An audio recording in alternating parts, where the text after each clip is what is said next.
Para pendiri negara melalui sidang Badan Penyelidik Usaha Persiapan Kemerdekaan Indonesia atau BPUPKI telah mencantumkan upaya mempertahankan kemerdekaan ke dalam Undang-Undang Dasar 1945 Bab 12 tentang Pertahanan Negara atau Pasal 30.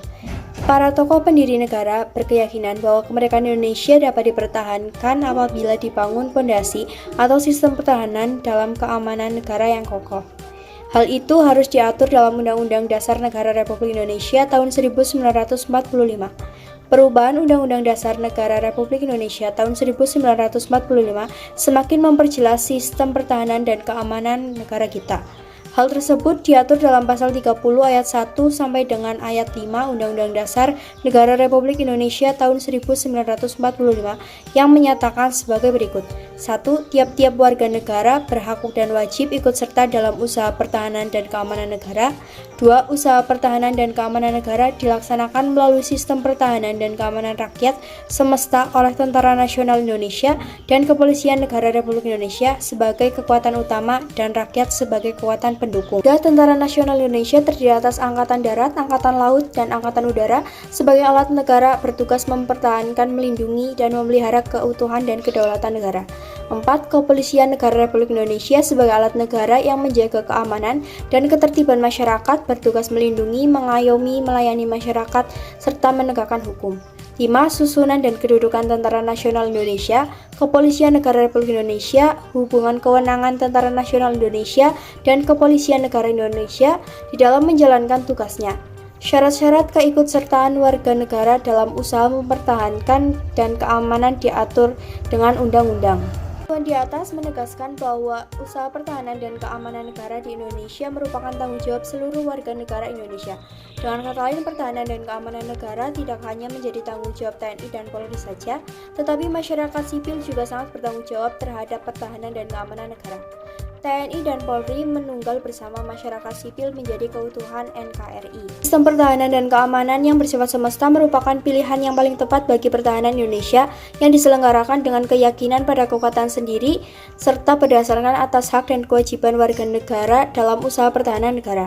Meskipun negara Indonesia telah mencapai tingkat kemajuan yang cukup tinggi, kelak model tersebut tetap menjadi pilihan strategis untuk dikembangkan dengan menempatkan warga negara sebagai subjek pertahanan negara sesuai dengan perannya masing-masing. Sistem pertahanan dan keamanan negara yang bersifat semesta berdirikan sebagai berikut. A. Kerakyatan, yaitu orientasi pertahanan dan keamanan negara diabdikan oleh dan untuk kepentingan seluruh rakyat. B. Kesemestaan, yaitu seluruh sumber daya nasional didayagunakan bagi upaya pertahanan.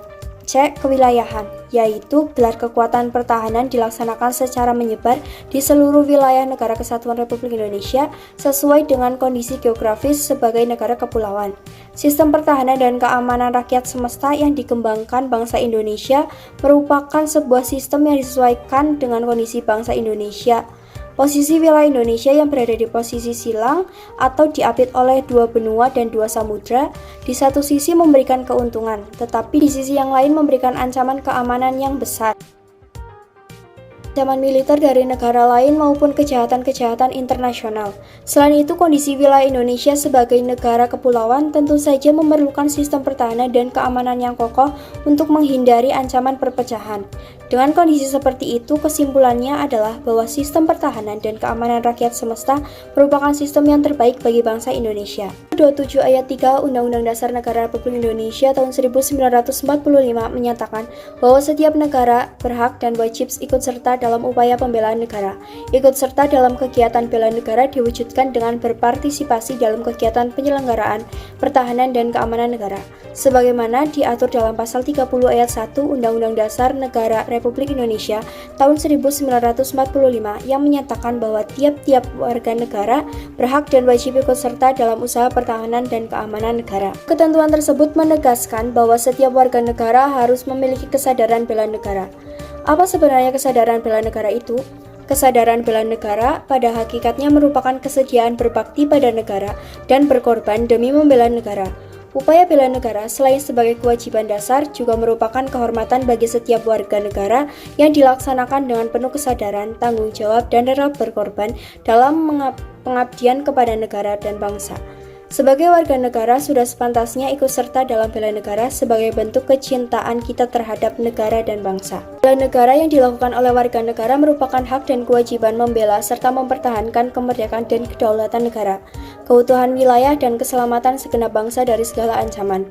Pembelaan yang diwujudkan dengan keikutsertaan dalam upaya pertahanan negara merupakan tanggung jawab dan kehormatan setiap warga negara.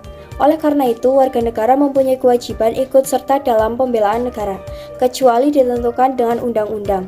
Dalam prinsip ini terkandung pengertian bahwa upaya pertahanan negara harus didasarkan pada kesadaran akan hak dan kewajiban warga, serta keyakinan pada kekuatan sendiri. Hal ini tercantum dalam Undang-Undang Pertahanan Negara Pasal 1 Ayat 1 Undang-Undang Nomor 3 Tahun 2002.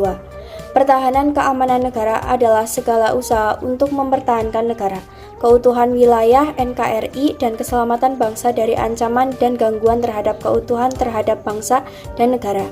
Bangsa Indonesia cinta perdamaian, cinta kemerdekaan, dan cinta kedaulatan.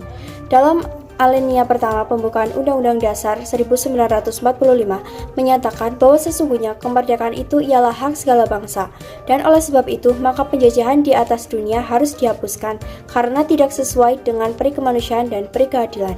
Hak dan kewajiban yang sama, setiap orang Indonesia dapat berperan aktif dalam melaksanakan bela negara. Membela negara tidak harus dalam wujud perang, tetapi bisa diwujudkan dengan cara-cara lain seperti berikut ini. A. Ikut serta dalam mengamankan lingkungan sekitar atau seperti Siskampling. B. Ikut serta membantu korban bencana di dalam negeri. C. Belajar dengan tekun pelajaran pendidikan kewarganegaraan atau PPKN. D. Mengikuti kegiatan ekstrakurikuler seperti Paskibra, PMR, dan Pramuka. E. Pelatihan dasar kemiliteran secara wajib. F. Pengabdian sebagai anggota TNI. G. Pengabdian sesuai dengan profesi keahlian.